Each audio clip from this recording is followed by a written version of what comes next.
Welcome to another episode of Know Your E&O. I'm Cari, the Director of Professional Liability here at IIAT, and I have the privilege of sitting with Gunnar Kephart. I work in the E&O department with Cari and the rest of the staff here at IIAT. Today we thought we'd start out with, we know there's approach of these storms are coming here in Texas if they're not already arrived.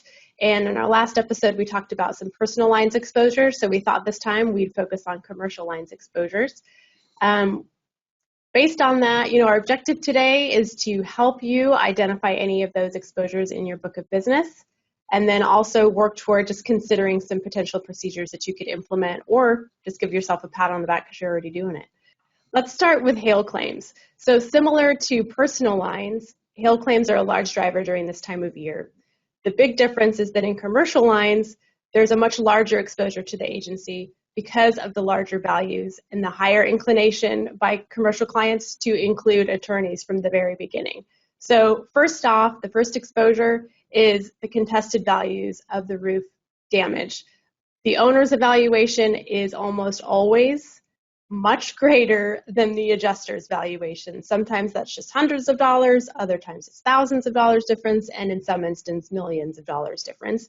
And the agency's defense in these matters can include some of the following. So one is that just remember that it's the owner's responsibility to determine the value they wish to insure at the inception of the policy, and then obviously re-review that every year. It is not your role as the agent to set those values. You want that to be the owner's responsibility. And at the end of the day, make sure that you've documented that decision, that the owner's decision, you've got it written down somewhere and you can quickly pull it out in the event that it's challenged. The other thing to remember is that the agent's defense is strengthened if they can provide multiple options of values to the owner, and if you're, again, making sure that it's the owner's choice as to which value they choose to go with. There's a couple reasons why you want to do this. One, it helps prevent the owner from saying, if I'd only known that it was $10,000 more to insure it for an additional $500,000, I absolutely would have bought that limit. So that kind of eliminates that he said, she said situation where, of course, they're going to take it if it's that cheap is going to be their argument. Well, if you disclose that to them in the beginning and they chose a lesser limit or a lesser value, then that's back on them.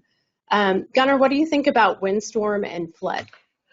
Well, we've seen really massive claims for both of those from our commercial clients, that is property claims as well as E&O claims. Primarily contested valuations, but we have a situation where some owners have to buy excess wind, and we've seen some agent mistakes that resulted in gaps in the attachment points for excess wind coverage. Kind of an esoteric E&O claim, but very costly. One other thought is that with large windstorm deductibles that some carriers require, it makes sense to offer deductible buybacks to your clients where they're available.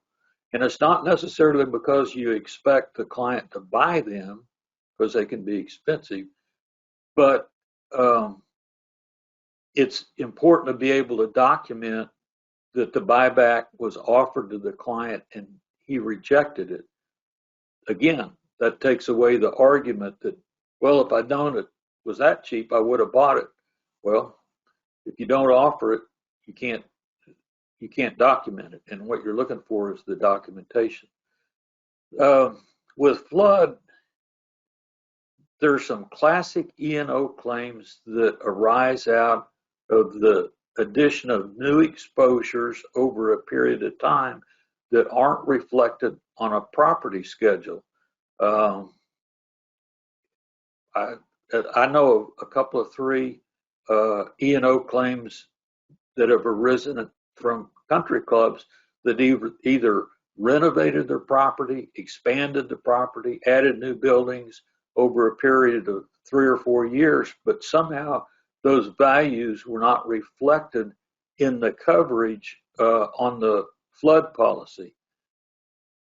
An agent's defense in those cases is to review the values at every renewal and have the owner document the property schedule, and it's hard to believe, but some flood policies just do not get reviewed every year. They get reviewed and renewed. One exposure that I've had in the past is the absence of flood coverage on builders' risk policies.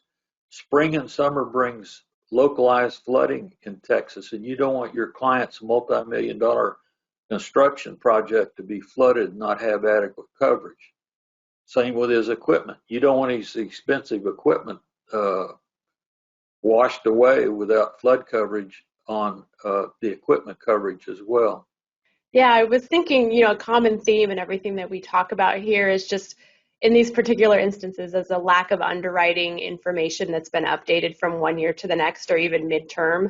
And an invariable practice that the agency should look to incorporate into their processes is communicating with their clients regularly and updating that information that's critical.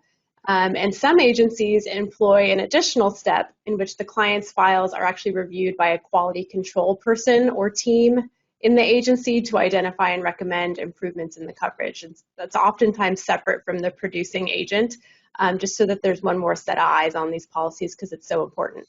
And then also some agencies even go the distance of having a website page where the client can access their information and make the updates directly there. In any regard, what you want to have is a procedure where you're checking in with the clients or have a way for your clients to make those updates midterm. Good points, Cari. Thanks. We hope these topics have generated questions in your mind related to agency processes that may present E&O exposures and suggest methods to reduce them. We're here to help you. Our whole team is devoted to your success. If you have E&O related questions, please contact us.